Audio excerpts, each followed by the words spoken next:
اعوذ باللہ من الشیطان الرجیم بسم اللہ الرحمن الرحیم اللہم صلی علی محمد وعلی محمد۔ مومنین کرام، آج ہم ذکر کریں گے کہ قضا نمازوں کو جلدی انجام دینا کس طرح ممکن ہے۔ ہم تفصیل بتا چکے ہیں کہ کن پر قضا ہے، کن پر قضا نہیں ہے، قضا عمری کی حقیقت کیا ہے۔ یہ تمام چیزیں ہم ایک دو ویڈیوز میں بتا چکے ہیں کہ والدین کی کس طرح قضا پڑھنی ہے، اپنی کس طرح قضا پڑھنی ہے، یہ تمام چیزیں بتا چکے ہیں۔ آج ہم ذکر کریں گے کہ اختصار کے ساتھ اور جلدی پڑھنا ممکن ہے یا نہیں ہے۔ بالکل ممکن ہے، قضا نمازوں کو جلدی پڑھا جا سکتا ہے۔ پہلی بات تو یہاں عرض کرتا چلوں کہ انسان کوتاہی نہ کرے، کیونکہ نماز دین کا ستون ہے اور نماز کی اہمیت زیادہ ہے، اور وہ قبول ہے تو باقی اعمال قبول ہیں، وہ قبول نہیں ہے تو باقی اعمال بھی قبول نہیں ہوں گے۔ یہ روایات کے لفظ ہیں، یہ اہل بیت کے فرمان ہیں، ہماری طرف سے کچھ بھی نہیں ہے۔ انسان نماز کو اہمیت دے، نماز اہم ہے، اس کے بعد باقی چیزیں ہیں۔ تو اگر خدا نخواستہ کسی بھی وجہ سے کوتاہی ہوئی، بیماری ہوئی، کچھ بھی انسان کی نمازیں قضا ہو گئیں، ان کی مقدار بہت زیادہ ہے، تو ان کو آیا آپ جلدی ادا کیا جا سکتا ہے یا نہیں کیا جا سکتا؟ بالکل کیا جا سکتا ہے۔ پہلی بات تو یہ ہے کہ فقط واجبات ادا کریں۔ جو بھی آپ کے اوپر قضا نمازیں ہیں ان میں آپ واجبات ادا کریں، مستحبات کو چھوڑتے جائیں۔ میں ذکر کرنے جا رہا ہوں آگے کہ واجبات کون سے ہیں، مستحبات کون سے ہیں۔ اذان و اقامت کی بھی ضرورت نہیں ہے۔ آپ اذان و اقامت نہیں بھی کہیں گے، ڈائریکٹ نماز شروع کر دیں گے تو آپ نماز پڑھ سکتے ہیں۔ اذان و اقامت واجب نہیں ہے، مستحب ہے۔ پڑھنی اسی طرح ہے جس طرح واجب تھی۔ یہ کنسیپٹ بعض دفعہ بنایا جاتا ہے کہ قضا نمازیں دو دو کر کے پڑھی جاتی ہیں، نہیں، جس طرح واجب تھی، ظہر 4، عصر 4، مغرب 3، عشاء 4، فجر 2 رکعت، اسی طرح پڑھنی ہے، بس نیت میں فرق ہے۔ عصر کو ظہر پر مقدم نہیں کر سکتے، اسی طرح عشاء کو مغرب پر۔ ترتیب کا سوال بہت زیادہ کیا جاتا ہے کہ ہم ترتیب کس طرح رکھیں قضا نمازوں کی۔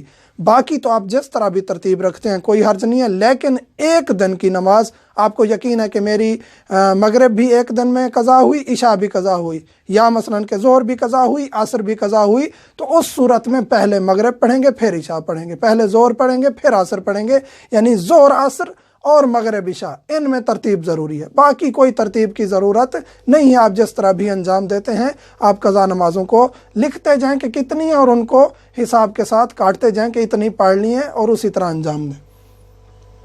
کتنی ہے اندازہ کریں گے؟ یہ سوال بہت زیادہ ہوتا ہے، بہت زیادہ ہوتا ہے کہ ہمیں نہیں معلوم کہ کتنی قضا نمازیں۔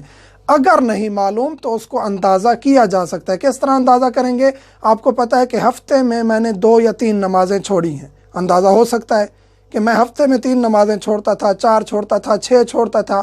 اسی مطابق آپ مہینے کا اندازہ کریں گے۔ مہینے میں 4 ہفتے ہوتے ہیں، آپ نے ہفتے میں 6 چھوڑی ہیں، تو اس کو حساب کر کے پھر اس کے ساتھ سال کو ضرب دے لیں، 12 مہینوں کو، اور اگر 12 مہینوں سے زیادہ ہیں، 12 یعنی 4 سال کی ہے، تو پھر 12 مہینوں کو 4 سے ضرب دیں گے تو آپ کا حساب نکل آئے گا۔ اور یہ ضروری نہیں ہے کہ آپ 100% پرفیکٹ حساب نکالیں، یہ ضروری نہیں ہے۔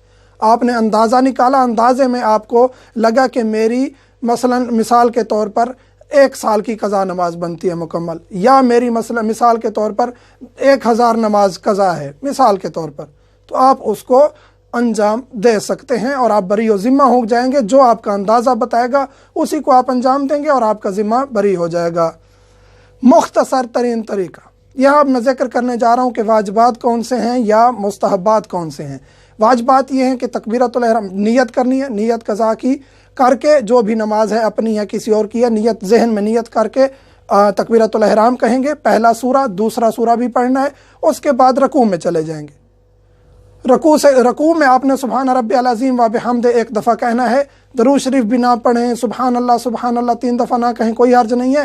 کھڑے ہو جائیں گے، اس دوران کچھ بھی نہ کہیں، رکوع کے بعد کھڑے ہو جائیں اور سیدھا سجدے میں چلے جائیں، سبحان ربی الاعلیٰ و بحمدہ، پھر بیٹھ جائیں، پھر سجدے میں چلے جائیں، سبحان ربی الاعلیٰ و بحمدہ، کھڑے دوسرے سجدے کے بعد بیٹھیں اور فوراً کھڑے ہو جائیں، پھر پہلا سورہ، پھر دوسرا سورہ، قنوت بھی نہ پڑھیں، قنوت چھوڑ دیں، پھر رکوع میں چلے جائیں، سبحان ربی العظیم و بحمدہ، پھر کھڑے ہو جائیں، پھر سبحان ربی الاعلیٰ و بحمدہ، پھر بیٹھیں، پھر سبحان ربی الاعلیٰ و بحمدہ۔